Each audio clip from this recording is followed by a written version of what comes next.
औज़ुबिल्लाहिमिनश्शैतानिर्रजीम बिस्मिल्लाहिर्रहमानिर्रहीम अल्हम्दुलिल्लाहि रब्बिल आलमीन वसल्लल्लाहु अला मुहम्मदिन व आलिहि अजमाइन व लअनतुद दाइमतु अला अदाइ मुहम्मदिन व आलि मुहम्मद अम्मा बअदु वफ़क़नल्लाहु व इय्याकुम लिल इल्मि वल अमलि सालिहीन इंशाअल्लाह ताला। एक मरतबा दुरूद पढ़ेंगे सारे मिलकर। यहाँ पे हमारी गुफ्तगू चल रही है आईने नजस में। आईने नजस और मुतनज्जिस में हमने ये फ़र्क बयान किया था कि आईने नजस जिसकी खिलकत ही जो है वो नजस हुई है, और मुतनज्जिस जो होती पाक है लेकिन चूँकि आईने नजस के साथ वो मिल जाती है गीलेपन के साथ, रतूबत के साथ, तो फिर उसकी जो निजासत है वो इसके ऊपर भी सरायत कर जाती है और वो मुतनज्जिस हो जाती है। जो मुतनज्जिस है उसे पाक किया जाता है। जैसे हमारा कपड़ा जो है वो मुतनज्जिस होगा पेशाब पखाने से, तो उसे पाक किया जाएगा, लेकिन ख़ुद जो पेशाब है, ख़ुद जो पखाना है, उससे पाक नहीं किया जा सकता सिवाय काफिर के। जो बहस है कि अगर काफिर मुसलमान हो जाए तो फिर वो पाक हो जाता है। दूसरा नुक्ता हमने ये भी आपके सामने रखा कि जब किसी चीज़ को नजस कहा जाता है, आईनी नजस, तो ये इस बात की दलील नहीं होती कि उससे आप कहें कि ये पस्त है चीज़, ये इसके अंदर क्या है, गठियापन है और इसकी कोई शरीयत के नज़दीक अहमियत नहीं है। ये पस्त नहीं होता। नजस एक कानूनी टर्म है, एक इस्तिलाह है, जिसका मतलब क्या होता है कि जिससे जो है वो धोना ज़रूरी है, और बाज़ का उसे धोना भी ज़रूरी नहीं होता। कभी एक दफ़ा धोना ज़रूरी है, कभी 2 दफ़ा, कभी 3 दफ़ा। तो मुख्तलिफ क्या है कवानीन हैं कि कभी इसका धोना ज़रूरी है, कभी धोना ज़रूरी नहीं है, कभी फ़कत ये ख़त्म हो जाए तो चीज़ पाक हो जाती है, कभी क्या है उसे कुर पानी से धोया जाता है, कभी कलील पानी से धोया जाता है। इन मुख्तलिफ इसके हालात और कवानीन हैं। तो लिहाजा इसे हम क्या कहते हैं, कानूनी तौर पर एक चीज़ नजस है, तो ना कि ये उर्फ़ी माना में और माशरे में हम जो लफ्ज़ नजस बोलते हैं ये उस माना में नहीं है कि जिसमें हम बाकायदा जो है वो एक गठियापन को और एक ज़िल्लत वाला जो पहलू है उसको सामने रखते हैं। तो ये ज़िल्लत वाली कोई बात नहीं है, इसमें पस्ती की कोई बात नहीं है। एक शरीयत का हुक्म है कि किन चीज़ों को धोना है और किन चीज़ों को नहीं धोना। और इसी वजह से हमने क्या कहा है कि रवायात अहले बैत अलैहिस्सलाम में लफ्ज़ नजस की ताबीर पेशाब पाखाना और खून के साथ आपको नज़र नहीं आएगी। बस वही धोने के अहकाम होंगे कि इसको 1 दफ़ा धो लें, 2 दफ़ा धो लें। तो जो नजस की जो टर्म और इस्तिलाह बनाएगी वो इसलिए बनाएगी ताकि आसानी हो जाए इन चीज़ों को समझने में, और ताकि हम एक दफ़ा कह दें कि फ़लाँ चीज़ नजस है तो फिर फ़ौरन ज़हन किसकी तरफ जाए, वही जो अरबी में लफ्ज़ क़ज़र है, लफ्ज़ क़ज़र है कि भी इस चीज़ से परहेज़ रखना है क्योंकि नमाज में क्या बनेगी, मुश्किल बनेगी यहाँ पे। अच्छा, इसके बाद हमने कानून दिया कि जो पेशाब और पखाना वो किस जानवर का नजस होगा। तो उसमें पहला कानून यह है कि जितने भी परिंदे हैं, चाहे हलाल जानवर हों या हराम क्या नाम है, चाहे हलाल गोश्त हों या हराम गोश्त हों, उनका पेशाब और पाखाना दोनों क्या रहेंगे, पाक रहेंगे। जब पेशाब की बात होती है तो वो उन परिंदों का होगा कि जिनके अंदर गुर्दों का कोई सेटअप है। ठीक है, तो आजकल आप इसे सर्च कर सकते हैं कि क्या पेशाब नाम की कोई चीज़ है या चीज़ नहीं है, या इनके अंदर गुर्दों का कोई सेटअप है या गुर्दों का सेटअप नहीं है, तो वो चीज़ें उससे क्या होंगी, वाज़ेह हो जाएंगी। तो जितने भी परिंदे हैं, जैसे कौवा हो गया, तोता हो गया या चिड़िया होगी, ये जितने भी हैं इन सब का जो मदफू है, इनका जो फुजला है वो क्या रहेगा, पाक रहेगा। इसके बाद जब जानवरों में आते हैं, हैवानात जिसे हम कहते हैं, तो हैवानात में हमने क्या है कि अगर 2 शर्तें मौजूद हों एक साथ, 2 शर्तें एक साथ मौजूद हों तो उनका पेशाब और पखाना भी क्या होगा, नजस शुमार होगा।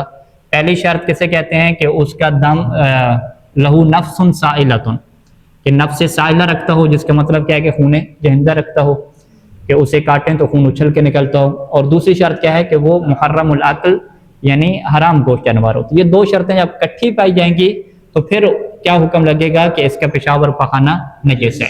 अगर एक भी शर्त नहीं पाई जाएगी तो फिर पेशाब और पखाना नजस शुमार नहीं होगा। अब फर्ज करें हलाल जानवर ले लें, तो हलाल जानवर जितने भी खून जिंदा रखते हैं, तो चूंकि ये मुहर्रम वाली शर्त मौजूद नहीं है, हराम वाली शर्त मौजूद नहीं है, तो उनका पेशाब और पखाना ये क्या शुमार होंगे, पाक शुमार होंगे। अब उसमें आ जाएं किसमें कि अगर एक जानवर हराम है, हराम होने के साथ साथ उधर से खून जिंदा नहीं रखता, नफ्स साइला उसका नहीं है हराम जानवर। जैसे हराम मछली आप ले लें, हराम मछली हो गए, सांप हो गए, छिपकली होगी, तो इनके जो पाखाना है, इनका जो फुजला है या पेशाब है वो पाक होगा, नजस होगा। तो यहाँ पे कानून तो यही है कि ये पेशाब और पखाना दोनों क्या होने चाहिए, पाक होने चाहिए। लेकिन पेशाब के मुतल्लिक़ क्या एहतियात लाजिम है कि उसके पेशाब से परहेज़ किया जाएगा। क्यों, ये इस्तिस्नाई क्या सूरत है, इस कानून से क्या हट गया है। तो लिहाजा उसके प्रैक्टिकल बहस हमारी कहाँ पे आती है कि जो मछलियाँ घर में रखी जाती हैं सजावट के लिए, जो हराम मछली होती है, यानी छिलका जिनके ऊपर नहीं होता, तो वो जो पानी हो जाएगा वो क्या शुमार होगा, उनका नजस शुमार होगा। एहतियात लाज़िम के तौर पर उससे परहेज़ करेंगे। इसके पीछे वजह क्या है क्योंकि मछली का क्या है पेशाब होता है, उसका क्या है कोई गुर्दों का सेटअप भी है। बहरहाल ये आप तहकीक कर लें, सर्च कर लें कि जिसकी बुनियाद पे वो पेशाब भी क्या अपना खारिज करती है। तो जब वो पेशाब खारिज करती करेगी तो जिस पानी में वो रह रही है वो पानी कुर की मिकदार के बराबर नहीं है, तो वो पानी भी क्या शुमार हो जाएगा, नजस शुमार हो जाएगा। तो लिहाजा उस पानी से क्या किया जाएगा, परहेज किया जाएगा। इसी तरीके से जो है वो छिपकली वगैरह है, तो छिपकली का जो फुजला है वो क्या रहेगा, पाक रहेगा, लेकिन उसका जो पेशाब है उससे एहतियात लाजिम के तौर पे परहेज किया जाएगा। तो ये पेशाब और पखाने के बारे में क्या कुल्ली खवानीन हमारे सामने आ गए। इसके बाद जो है ना तीसरी निजासत है जिससे क्या कहा जाता है, मनी कहा जाता है। मनी में क्या कानून है, मनी में यह है कि वो हैवान जो कि नफ्स साइला रखता हो, बस यही दो शर्तें हैं, बल्कि एक ही शर्त आप कह दें कि जिस हैवान का नफ्स साइला हो, खून जहिंदा हो, उसकी मनी नजस होगी, चाहे वो हलाल गोश्त जानवर हो चाहे वो हराम गोश्त जानवर हो। हलाल गोश्त जानवर में सहीसानी की एहतियात लाजिम है, ठीक है। बहरहाल अगर आप इसको नतीजे के तौर पे देखते हैं तो आखिरी रिजल्ट क्या निकलेगा कि इसकी मनी क्या होगी, नजस शुमार होगी। तो लिहाजा बकरे और में आप क्या कहेंगे कि बकरे का पेशाब और पखाना ये दोनों पाक हो जाएंगे, लेकिन मनी इसकी क्या हो जाएगी, नजस हो जाएगी, क्योंकि मनी के नजस होने के लिए वो मुहर्रम उल-अक्ल की हराम जानवर होना शर्त नहीं है। उसकी एक ही शर्त है कि जिस हैवान का खून जहिंदा हो तो उसकी मनी भी क्या हो जाती है, नजस हो जाती है। अच्छा, इसके बाद चौथी चीज जिसे मुर्दार कहते हैं। मुर्दार का मतलब क्या होता है कि जिससे शरई तरीके से ज़िबह ना किया जाए, ठीक है, शरई तरीके से ज़िबह ना किया जाए, खुद ब खुद मर जाए, या उसे जब ज़िबह किया गया तो शरई शरायत क्या पूरी नहीं थी, उसे क्या कहते हैं हमारी ज़बान में कि मुर्दार हो गया, ठीक है। तो ये जो मुर्दार होता है ये भी क्या होता है, नजस शुमार होता है। लेकिन ये किस जानवर का मुर्दार नजस होगा, इसमें भी एक ही शर्त है। वो शर्त क्या है कि जिसका नफ्स साइला हो। हर वो हैवान जो खून जहिंदा रखता है वो जब मर जाएगा तो उसका मुर्दार क्या हो जाएगा, नजस हो जाएगा, चाहे वो हलाल गोश्त ही क्यों ना हो। यानी ये जो बकरी और भैंस वगैरह और घोड़ा और वगैरह ये सारी चीज़ें, मुर्गी हो गई, अगर ये मर जाती हैं, ठीक है, यानी शरई तरीके से ज़िबा नहीं किया जाता तो इनका मुर्दार क्या रहेगा, नजस हो जाएगा। मछली के बारे में क्या कहेंगे, हाँ मछली नफ्स साइला नहीं है, तो मछली अगर पानी के अंदर मर जाए तो हराम हो जाएगी, लेकिन इसके बावजूद वो क्या रहेगी, पाक रहेगी। इसी तरीके से हराम गोश्त मछली आप ले लें तो हराम गोश्त मछली भी क्या रहेगी, पाक रहेगी। यानी खाना हराम है लेकिन उसकी जो बॉडी है, उसका जो जिस्म है वो क्या है, पाक है, ठीक है। अब यहीं से इस मसले का हल भी आपके लिए वाज़ेह हो जाएगा कि अगर एक ऐसा रेस्टोरेंट है कि जिसमें जो ऑयल है, जो उनका कड़ाह है, उसमें जो है वो दोनों तरह की मछलियाँ फ्राई की जाती हैं, एक जो है वो हराम मछली भी उसमें फ्राई की जाती है और उसी ऑयल में क्या है हलाल मछली भी फ्राई की जाती है, तो आप क्या कहेंगे कि वो ऑयल नजस हो गया या नहीं हो गया नजस, ठीक है। तो आप कहेंगे नजस नहीं हुआ, क्योंकि जो हराम मछली उसके अंदर डाली गई तो वो नफ्स साइला तो नहीं रखती, खून जहिंदा तो नहीं रखती, और जो चीज़ खून जहिंदा नहीं रखती उसका मुर्दा क्या होता है, पाक होता है, ठीक है। तो लिहाजा वो ऑयल क्या रहेगा, पाक रहेगा, तो वो नजस नहीं होगा। अब वो ऑयल पाक है तो उसमें उसको खा भी सकते हैं ऑयल को, और उसके अंदर दीगर चीज़ें में क्या फ्राई कर सकते हैं। फ़कत कहाँ पे मुश्किल होगी कि जो हराम मछली है उसके जो अज्जा हैं, अगर छोटे टुकड़े उसके अंदर मौजूद हैं तो वो टुकड़े क्या नहीं खा सकेंगे, ठीक है। इससे क्या कहते हैं कि तेल जो है वो पाक हो जाएगा, खा सकेंगे, फ़कत मछली के टुकड़े हैं उसके अंदर जो मौजूद है वो नहीं खा सकेंगे, ठीक है जी। मछली का सालन है, शोरबा खा सकेंगे शोरबा क्योंकि जो सालन और सूप होता है उसमें तो उसके अज्जा मौजूद है ना, ठीक है। यानी दो चीज़ें, एक है ऑयल है, ऑयल में तो उसका जूस नहीं होता ना, ऑयल तो किसी चीज़ को पानी भी डालें तो वो उसको ख़त्म कर देते हैं, ऑयल अपना वजूद अपना बाकी रखते हैं। जबकि आप जो मिसाल दे रहे हैं सालन की, शोरबे की, तो वो शोरबा तो उसी का जूस है, ठीक है। तो अब ये यूं मसला नहीं है कि जो हराम जानवर होता है उसके जो यखनी है वो हलाल होगी, ठीक है, और ख़ुद वो क्या रहेगा जनाब हराम रहेगा, नहीं, यखनी भी उसी का हिस्सा है, ठीक है। तो यखनी जो उसकी बनाई गई है वो यखनी भी क्या रहेगी, हराम रहेगी, हाँ पाक होगी, ठीक है। अगर वो मिक्सअप किसी चीज़ में हो रही है तो वो चीज़ नजस नहीं होगी, ठीक है। और अगर वो यखनी फ़र्ज करें कि किसी पानी वगैरह में मिक्सअप होकर ख़त्म हो गई है तो वो पानी फिर पीना क्या हलाल हो जाएगा। जब वो छोटी थोड़ी सी यखनी थी वो मिक्सअप होगी बहुत बड़े सालन में, अब उसका वजूद ही क्या नज़र नहीं आ रहा, ख़त्म हो गया, तो वो सालन को क्या खा सकेंगे, उसके यहाँ अपना वजूद क्या सामने नहीं होना चाहिए, ठीक है। जैसे मट्टी की मिसाल ले लें, मट्टी जो है वो खाना हराम है, लेकिन मट्टी जो है ना, अगर आटे में है गिर गई या सालन में गिर गई, या आलू जो आपने है वो सही तरीके से नहीं धोया, उसके ऊपर मट्टी लगी हुई थी, लेकिन सालन वगैरह बनना तो मट्टी का वजूद खत्म हो गया, अब नजर नहीं आ रही, तो वो आप सालन वगैरह खा सकेंगे। यानी इसमें क्या है, दिक्कत अकली नहीं होती। यानी आप क्या कहेंगे कि किबला साहब ये लेबॉर्ट्री में हम ये सालन रोटी आपकी चेक करवाएं ना, तो इसके अंदर इतने फीसद मट्टी निकलेगी, ठीक है, तो लिहाजा जो है लेबॉर्ट्री में क्योंकि मट्टी साबित हो जाएगी तो पास ये सालन खाना और रोटी खाना हराम हो जाएगा। तो ये कानून नहीं है। कानून ये है कि जो आंखों से आपको चीज़ नज़र आ रही है वही क्या शुमार होगी, हराम शुमार होगी। जो चीज़ मिक्सअप होकर ख़त्म होगी वो हराम शुमार नहीं होगी, ठीक है। अच्छा जी, जायके के अंदर इशू नहीं है, जायका और स्मेल हो जाती है ना किसी चीज़ की, स्मेल आ गई उसके अंदर। वहाँ मछली है, मछली की स्मेल होती है हर जगह पे, तो मछली अगर आपने रखी हुई है साथ क्या है आपने अपने कोई सब्जी बना के रखी हुई है, दोनों को इकट्ठा रखा हुआ है एक जगह पे, तो हाँ उसी आयल में, यानी आयल के अंदर फकत स्मेल आ रही है तो स्मेल से वो चीज़ नहीं होगी जब तक उसके अज्जा क्या ना हो अंदर, ठीक है, अज्जा ना हो जब तक। मछली का सालन है थोड़ा सा, तो बड़े सालन में डाल दें मसला नहीं, बड़ा सालन तो पहले गुजाफ है, और इसका सालन नजस है उसमें डालेंगे वो तो नजस हो जाएगा। नजस हो जाएगा क्यों? आप आगा का सवाल सुनिए दोबारा, ठीक है। हराम मछली का क्या है, सालन था, थोड़ा सा एक प्लेट था, वो हमने डाल दिया बड़े जो है वो देगची वाले सालन में, तो आगा का क्या एतराज है कि वो बड़ी जो देगची में सालन है वो मुजाफ है, कोई कुर्बानी तो नहीं है, तो आप इसमें जब ये डालेंगे तो वो भी सारा क्या नजस कर देगा, ठीक है। जवाब क्या है इसका? खत्म हो जाएगा। हाँ मछली का सालन नजस कहाँ से है? ठीक है, आपने मुगालता डाल दिया ना इनको, मुमरीन कराम को, आपने ये तस्वर किया कि मछली का सालन क्या नजस है। मछली के अज्जा हैं, हाँ तो फिर तो नजस का है ना। नजस कहाँ है? हराम नजस नहीं है ना, हराम है। खाना तो हाँ नजस नहीं है, नजस नहीं है। बस आप क्या कहेंगे कि वो सालन को नजस नहीं करेगा। हाँ अब यह है कि उस सालन का खाना हलाल है या सालन का खाना हलाल नहीं है, उसका मयार क्या है कि अगर वो अज्जा आपको आंखों से नजर आ रहे हैं तो खाना हराम है, अगर वो अज्जा आंखों से नजर नहीं आ रहे, मिक्सअप हो गए, पानी की तरह वाइट तो नहीं होता, वही ना मिक्सअप हो जाएगा ना, बिल्कुल मिक्सअप होकर खत्म हो जाएगा। यहाँ पे हम जाली मिसाल नहीं दे सकते? किसकी? दावा जो नमक में इस्तेहाला हो जाता है। हाँ इसकी मैंने मट्टी वाली मिसाल दी ना। देखिए मट्टी के बारे में कुछ रवायात क्या है कि मट्टी जो है वो लहम खंजीर की तरह है, लहम खंजीर यानी सूर के गोश्त की तरह मट्टी का खाना इतना हराम है, ठीक है। सवाए तुरबत इमाम हुसैन अलैहिस्सलाम को से खारिज किया गया। अब वो जो मट्टी जिसका खाना जो है वो हराम है और कुछ रवायात के मुताबिक लहम खंजीर की तरह, सूर के गोश्त की तरह, वो मट्टी आपको लेबॉर्ट्री वाले साबित कर देंगे कि आपके जो आलू का सालन पक्का हुआ है ना उसमें जो है वो आधा चम्मच मट्टी वो साबित करेंगे आपके लिए, ठीक है। तो फिर सालन आपका खाना हराम हो जाएगा क्या? आपके हराम नहीं हो, क्यों? वो नजर नहीं आ रही ना। इससे क्या कहते हैं, अल मुस्तहलिक उर्फन, ये फिक्र में इस्तिलाह इस्तेमाल होती है कि उर्फी तौर पे जो चीज़ ख़त्म हो गई है तो ख़त्म होने की वजह से वो चीज़ आपके लिए क्या रहती है, वो पाक रहती है। इसी तरीके से अभी खून का मसला पढ़ेंगे। खून के बारे में क्या मौक़िफ़ है कि जो ज़िबह करते हैं खून वो निकल जाता है तो वो क्या शुमार होता है, नजस शुमार होता है। जो जानवर के अंदर खून बाकी रह गया वो क्या है जी, पाक है, पाक है, लेकिन खाना क्या है, हराम है, ठीक है।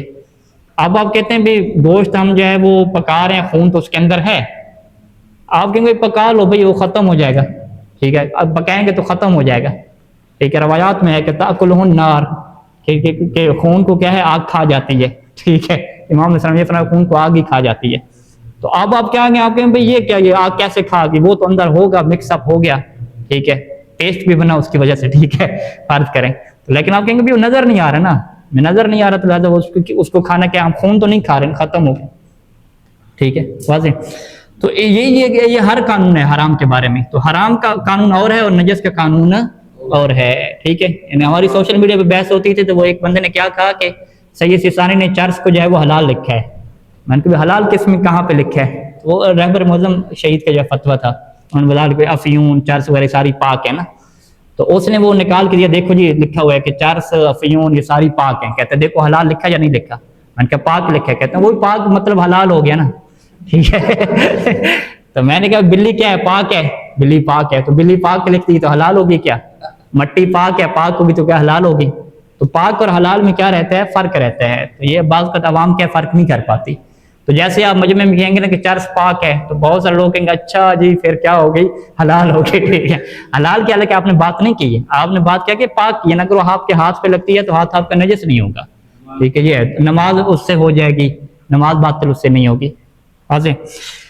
अच्छा, इसी मैता में जो बहस आती है कि जो एक हिस्सा कट जाता है जानवर का, वो जानवर क्या है, जिंदा हो, तो उसको भी क्या कहा जाता है कि ये भी मैता के हुक्म में, जो हिस्सा कट किया है जानवर का, तो वो भी किस में शुमार होता है, मुर्दार क्या शुमार होता है। यानी इंसान में भी ऐसे है, अगर इंसान का कोई गोश्त का टुकड़ा कटता है तो वो गोश्त का टुकड़ा क्या शुमार हो जाएगा, नजस शुमार हो जाएगा। क्यों? क्योंकि इंसान का मुर्दार क्या नजस है, और वो जो गोश्त का टुकड़ा है वो भी क्या शुमार हो जाएगा, नजस शुमार हो जाएगा। इसी तरीके से फर्ज करें कि जो भेड़ है, भेड़ का क्या है, कोई हिस्सा गोश्त का जुदा होता है, या चिकन का लेग पीस क्या जुदा हो जाता है जिंदा से, ठीक है, तो वो भी क्या होगा, ना फकत ये कि हराम होगा बल्कि साथ साथ क्या नजस भी होगा। ठीक है, यानी उसको अगर गीला हाथ लगाएंगे तो वो हाथ भी क्या हो जाएगा, नजस हो जाएगा। ठीक है। अच्छा, इससे इस्तिस्ना जो किया गया है कि जो छोटे अज्जा होते हैं कि जिनके अंदर कोई यानी खून वगैरह नहीं होता। क्या चीज? मुर्गी। हाँ बताएं जी, मुर्गी खुद से मर गई, ज़िबा नहीं की, तो वो नजस होगी या नहीं होगी? नजस होगी। क्यों? क्योंकि वो खून जिंदा रखती है। ठीक है। अब मुर्गी का एक हिस्सा गोश्त का जुदा हो गया तो वो भी क्या होगा, नजस हो जाएगा। ठीक है। दुम्बे का एक हिस्सा जुदा कर दिया, वो जो पीछे उसका लट होता है जिसमें वो चर्बी जमा होती है, कुछ जगहों पे वो काट दी जाती है, ठीक है, ऑयल हासिल करने के लिए। ठीक, तो वो चर्बी भी क्या हो जाएगी, नजस भी हो जाएगी और हराम के अलग से। ठीक है, वाज़ेह।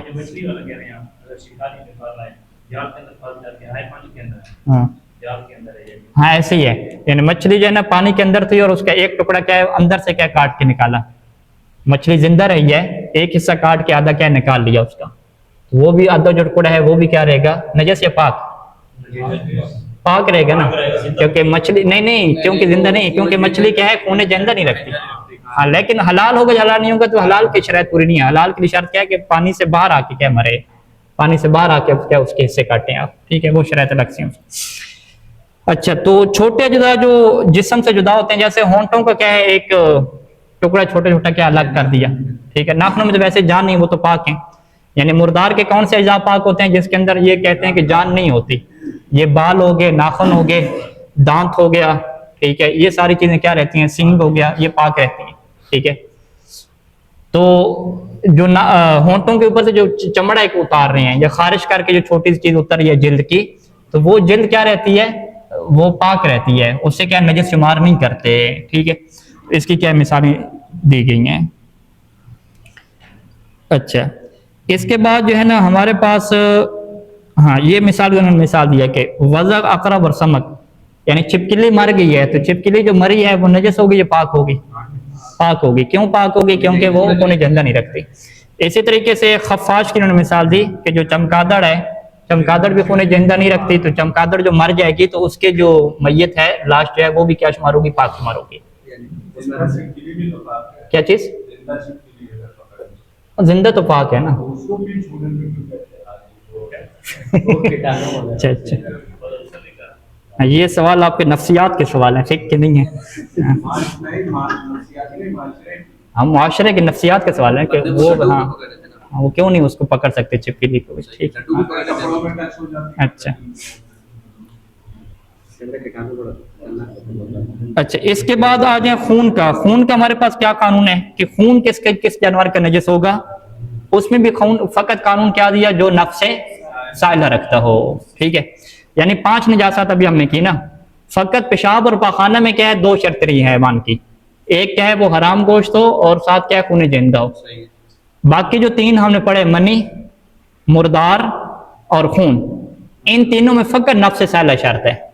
जो भी जानवर नफ्स साइला होगा उसका जो मुर्दार है वो भी नजस होगा, उसकी मनी भी नजस होगी, और इसी तरीके से उसका खून भी क्या हो जाएगा, नजस हो जाएगा, चाहे वो हलाल जानवर हो चाहे वो हराम जानवर हो।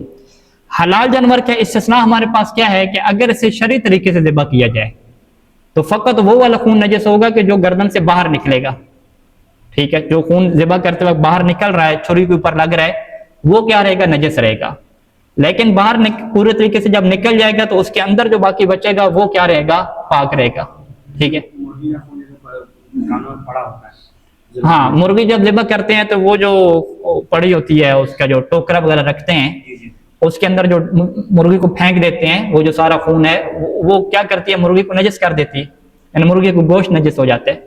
अब जब वो उसी छुरी से उसकी बोटियां बनाते हैं, जिस छुरी से ऊपर क्या मुर्गी का खून लगा हुआ है, और ये खून कौन सा था, ज़िबा करते वक्त जो बाहर निकला, तो मुर्गी का गोश्त भी क्या हो जाता है, नजस हो जाता है। अब वो जब गोश्त नजस हो जाता है, अगर उसे ऐसे ही पका रहे हैं, उसे पाक नहीं कर रहे, तो वो फिर सालन भी सारा क्या हो जाएगा, नजस हो जाएगा। ठीक है, हाँ, तो वो मुर्गी के गोश्त को पाक करना क्या जरूरी है। इराक में तो इशू नहीं है नजफ वगैरह में, ये तो खुला पानी डालते हैं और क्या है, वो दो दाग के सारा पाक करके दे देते हैं। ठीक है, हमारे हिंदू पाक में मसला है कि जो पानी वगैरह क्या है इस्तेमाल नहीं करते। ठीक है, वो बस कपड़े वगैरह से साफ करके वो तो ज़िबा उसी सही तरह तरीके से नहीं करते ना, जैसे जमीन पर लिटा के ज़िबा नहीं करते। ज़िबा की शरायत में फिर भी चल जाएंगे। ज़िबा की कुछ शरायत ऐसी हैं कि जिनकी पाबंदी ना भी की जाए तो जायज़ होता है काम, जानबूझ के मुखालफत करें तो उसमें मसाइल रुख किबला की तरफ रुख ना होना, ये वाली शर्त है जो आमतौर पर यहाँ भी नहीं करते। ठीक है, हाँ, वो आगे अहकाम आ रहे हैं, पूरा हम चैप्टर उसका रखेंगे, मुसलमानों के बाजार से गोश्त लेना और ये ज़िबा की क्या शरायत है, वो पूरी एक बहस है, उसको अलग से डिस्कस करेंगे। काटी जाती है अगर किबला रुख नहीं है वो तो सही किबला रुख अगर जानबूझ के वो नहीं कर रहे फिर वो हराम होती है। अगर भूल गए हैं, जल्दी जल्दी काट दी, या उनको मसला शरी के नहीं पता, या उनकी फिक में क्या है कि किबला रुख करना जरूरी नहीं है, जैसे फिक हनफी वगैरह का मसला है। ठीक है, नजफ के भी ऐसे है। मिसाल के तौर पे मुर्गी में क्या है, मुर्गी में यह है कि उसका जो पेट है और जो गर्दन है दोनों ये किबला की तरफ होने चाहिए। ये कैसे करते हैं कि उसकी गर्दन उंगली में फंसाई, यूं करके ऊपर कर दिया आसमान पे, ऐसे ऐसे छुरी फेर रहे हैं। ठीक है, तो ये भी क्या जायज नहीं है। मुर्गी चले नीचे लेटा भी उसने दी, नीचे लेटाने के बाद क्या है, उसने जो गर्दन है वो उसने ऊपर कर दी अपनी सहूलत की खातिर, क्योंकि छुरी यूं चलाना मुश्किल है ना। ठीक है, अब वो यूं नहीं चलाना चाहता, वो सीधा गर्दन यूं मोड़ेगा, ऊपर ऐसे कर लेगा, तो ये आसमान की तरफ होगी ना उसकी गर्दन, तो ये भी जायज नहीं है। लेकिन चूंकि उन बंदों को मसला शरी नहीं पता होता, तो इसमें हम क्या कहते हैं कि चलो हलाल हो जाएगी। ठीक है, लेकिन अगर जानबूझ को कोई ऐसा करे तो फिर इसमें क्या कि हराम है। यानी ज़िबा के अहकाम इंशाल्लाह पढ़ेंगे हम, उसमें भी दो कैटेगरी हैं, कुछ रुकन की हैसियत रखते हैं, वो चाहे मसला जानते हो या ना जानते हो हराम हो जाएगा, कुछ की हैसियत क्या रुकन की नहीं है। जैसे मसलन लोहे की छुरी से ज़िबा करना ये जरूरी है, अगर स्टील की छुरी से कोई ज़िबा कर रहा है तो जानवर क्या हराम हो जाएगा। ठीक है, बिस्मिल्लाह का पढ़ना भी ऐसे है, भूल गया तो कोई इशू नहीं है। ठीक है, वो जो गुस्से में खड़े होते हैं, गाली गलोच भी चल रही है, ज़िबा भी चल रहा है। ठीक है, यानी इसके अंदर इतनी आप शायद इसके इंशाल्लाह पढ़ेंगे, आपने और मौजूद छेड़ दिया तो इसमें इशू नहीं बनता इतना। ठीक है, ये सहूलत है, ना जानने की मसाइल ना जानने की सहूलत है कि जानवर क्या है हराम नहीं होते, हलाल हो जाएंगे। अच्छा, इसके बाद क्या है कि अंडे के अंदर जो खून है इसका क्या हुक्म है। ठीक है, अंडे को क्या कहेंगे, मुर्दार का खून है, जानवर का खून है, क्या कहेंगे, क्योंकि हमने क्या कहा कि वो जानवर के जो दमे साइला रखता है ना, उसका खून क्या होगा, नजस होगा। अगर उसका फर्ज करें एक बच्चा बन रहा है भेड़ बकरियों का, तो वो बच्चा क्या है लोथड़ी की हालत में, खून की हालत में, तो वो खून भी क्या होगा, नजस शुमार होगा। लेकिन जो मुर्गी का खून है, चले मुर्गी को जख्म लगे तो उसका जो खून निकलेगा वो भी क्या होगा, नजस होगा। उसके अंडे के बारे में क्या कहेंगे भाई, अंडे के अंदर जो खून है वो तो गोश्त का खून है ही नहीं ना। ठीक है, तो अंडे के अंदर जो खून है उसके नजस होने के ऊपर कोई दलील नहीं है। वो तमाम फुक़हा ये कहते हैं कि अंडे के अंदर जो खून है वो क्या है, पाक है। अब मुर्गी के अंडे के अंदर जो खून है वो पाक है, तो क्या वो अंडा खा सकते हैं या नहीं खा सकते। ठीक है, हाँ, खून पाक है लेकिन हलाल नहीं है। ठीक है, खून पाक है लेकिन हलाल नहीं, यानी खून खा नहीं सकते। यानी अगर अंडे से आप वो खून का जो टुकड़ा है, छोटा जो टुकड़ा है ना, वो आप निकाल दें, निकाल के बाकी अंडा क्या खा सकते हैं आप, बाकी अंडे को क्या नजस नहीं कह सकते। हाँ, अगर मखलूत हो जाए तो ये भी अच्छा तरीका है, मखलूत होने के बाद खून नजर तो नहीं आएगा ना, खत्म, यानी जो गोया कितनी सी मट्टी गिरी थी वो मखलूत होगी, खत्म होगी। ठीक है, हाँ, फ्राई में मिक्सअप हो जाएगा। जी जी जी जी जी, ऐसे ही है। 40 की मिसाल क्या दे रहे हैं कि इतने ज्यादा अंडे इकट्ठे डाले सारे, अब वो आपके सामने जब अंडा पक्का हुआ है तो आपको खून तो नजर नहीं आ रहा, जब खून नजर नहीं आ रहा तो वो क्या हो जाएगा, हलाल हो जाएगा। जी, तहकीक यह है कि वो खून अगर आपको नजर आ गया सामने बना हुआ, फिर आप उसको उठा के नहीं खा सकते ना, उसको अलग करके उसको खाना ये तो कोई नहीं करता ना। जहां खून दिया बस उस हिस्से को, हाँ, उस हिस्से को, खून वाला जो खून का फकत खून को, वो हिस्सा भी खा सकते हैं ना, क्योंकि खून क्या पाक है ना। यानी आप जहन में यूं रखें कि एक अंडा था, उसके ऊपर इतनी सी मट्टी गिर गई, इतनी सी क्या मट्टी गिरी हुई है। अब आप क्या कहेंगे भाई ये मट्टी मेरे लिए खाना जायज नहीं है ना। अब मट्टी को क्या कहते हैं कि मिक्सअप कर दें तो वो पानी आप पी सकते हैं। अभी हम ये नहीं कहते कि तुरबत हुसैनी की जो शरायत है वो मट्टी तो मिलती नहीं है कि जो ये कब्र के आसपास से उठाई जाए। अभी जो मट्टी मिल रही है करबला की वाली मिल रही है जो मंसूब है उस तरफ, तो उसके बारे में फुकहा क्या कहते हैं कि वो मट्टी नहीं खा सकते। उसको आप क्या है पानी लें, उसके अंदर पानी मिट्टी को मिक्सअप कर दें। मिक्सअप करने से मट्टी रही या नहीं रही, आपकी मट्टी खत्म होगी, भी खत्म होगी तो पानी पी लोगे, ठीक है। हाँ, अगर डायरेक्ट उस मट्टी को खाते हैं तो डायरेक्ट मट्टी खाने फकत इतनी सी मट्टी चने की मिकदार के बराबर कौन सी खा सकते हैं जो कब्र इमाम हुसैन अलैहिस्सलाम की है। कब्र इमाम हुसैन अलैहिस्सलाम की मट्टी मिलती नहीं है, ठीक है। बाकी जो खुदाई आसपास हो रही है वो दूर की मट्टी है, कब्र के करीब वाली तो नहीं है, ठीक है। वो वाली मट्टी उसको नहीं खा सकते। तो उसका तरीका क्या है तबरुक हासिल करने का, कि उसको पानी में डालेंगे, पानी में मिक्सअप करेंगे ताकि उसका वजूद क्या हो जाए, खत्म हो जाए, आपको लगे कि मट्टी इसमें रही नहीं है, ठीक है। फिर उस पानी को क्या पी लेंगे। तो यानी ये कानून क्या है, हर जगह पे चलेगा। हर वो चीज जो पाक है लेकिन उसका खाना क्या है, हराम है, उसको खाना कब हराम होगा कि जब उसका वजूद आपको आंखों से नजर आएगा। अगर आपको आंखों से उसका वजूद नजर नहीं आ रहा और आप कह रहे हैं ये चीज मिक्सअप होकर खत्म हो गई है, और ना ही क्या टेस्ट में, जायके में क्या उसका वजूद आपको नजर आ रहा है, महसूस हो रहा है, कहीं पर भी उसका वजूद आपको नजर नहीं आ रहा। अगरचे लेबॉर्ट्री में और दिक्कत से साबित हो जाएगा लेकिन प्रैक्टिकली आपको नजर नहीं आ रहा, तो वो क्या है, आपके खाना हलाल हो जाएगा। यही मट्टी की मिसाल आप ले लें जो आटे में मिक्स है, सालन आलू वाले सालन में क्या मिक्स है। यही अंडे के अंदर जो खून है उसकी मिसाल ले लें आप, जो अभी हमने शोरबे वगैरह की मिसाल दी थी कि हराम मछली जो है वो फ्राई कर रहे हैं किस में, ऑयल में, उस ऑयल में, क्योंकि वो हराम के अज्जा नहीं है तो उसमें दूसरी मछलियां फ्राई कर सकते हैं। मोहम्मद अजमाई।